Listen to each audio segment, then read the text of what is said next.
Welcome, everyone, and a special hello to all our friends in the Kaizen Made Easy community. Now, you folks are experts at applying continuous improvement at work, right? But what if you could take that same superpower and use it in your personal life? Well, that's exactly what we're diving into today with Mike Murray's fantastic book, Lean Life. So here's our game plan. We're going to kick things off with a problem I think we all feel, that sense of being busy but not actually productive. Then we'll look at a solution from a pretty unexpected place, the factory floor. We'll break down its 3 core ideas, see how it all works in the real world, and then wrap up with a simple experiment you can literally start today. All right, first up, let's talk about a feeling that is just way too common these days. It's that sense of constant motion, but without any real, meaningful progress to show for it. You know that feeling at the end of a long day? You've been running around, answering emails, doing chores, putting out fires, but when you finally flop down on the couch, you can't quite put your finger on what you've actually accomplished.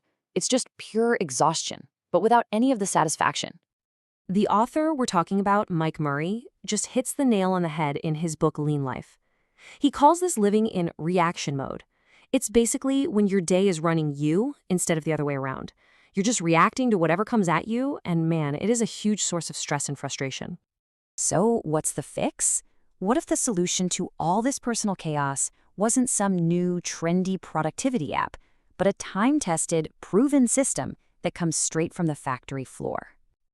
And I know, that might sound a little weird, right? Car manufacturing and my morning coffee routine. What's the connection? Well, it turns out the principles of lean are surprisingly personal and incredibly powerful when you point them at your own life.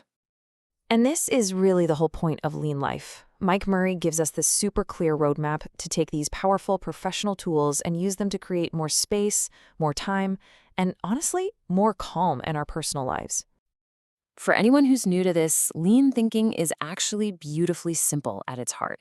It's all about, 1, figuring out what's truly important to you, what creates value in your life, and then 2, systematically getting rid of everything else that gets in the way. That's it. So how do we actually do this? Well, Murray breaks lean thinking down into 3 simple, actionable pillars. These are the foundation for building a lean life. It all starts with number 1. You've got to decide what's actually valuable to you, not your boss, not society, but you. Then step 2, you have to train your brain to see the waste, all those little things that suck up your time and energy without adding any of that value. And finally, number 3, you start redesigning bits of your life to flow more smoothly, cutting out the friction and frustration. And this is where it's really cool. Murray takes these classic types of industrial waste and translates them into these super relatable everyday headaches.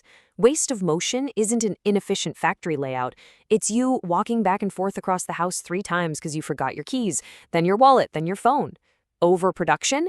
That's just cooking a giant batch of chili that goes bad before you can eat it all. Once you see it this way, you start seeing these little wastes everywhere. Okay, so theory is great, but what does this actually look like in real life? The book is packed with some fantastic, concrete examples that really bring it all to life. Let's just take the classic morning routine. On the left, you've got that chaotic, reactive morning full of waste, right? Hitting snooze, digging for clean clothes, mindlessly scrolling on your phone, it's just stressful. But then look at the right side. That's a lean morning. By making tiny changes, like laying out your clothes the night before, you completely eliminate that wasted motion and decision fatigue. You create a calm, purposeful start to your day, often the exact same amount of time.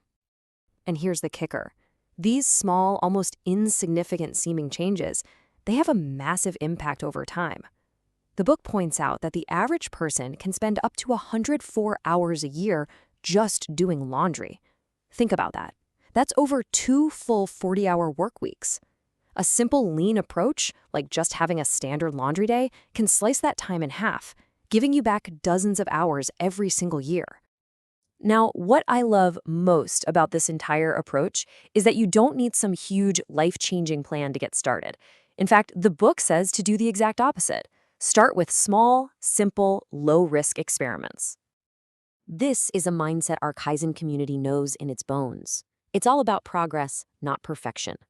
Every little test you run, whether it's rearranging your coffee station or prepping lunch for just 2 days, is really just you gathering data.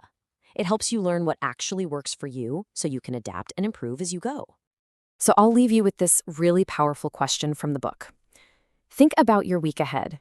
Can you identify just one small point of friction, one recurring annoyance, or little moment of wasted time? What's one tiny change you could experiment with to make it just a little bit smoother? Because that's where this whole journey begins.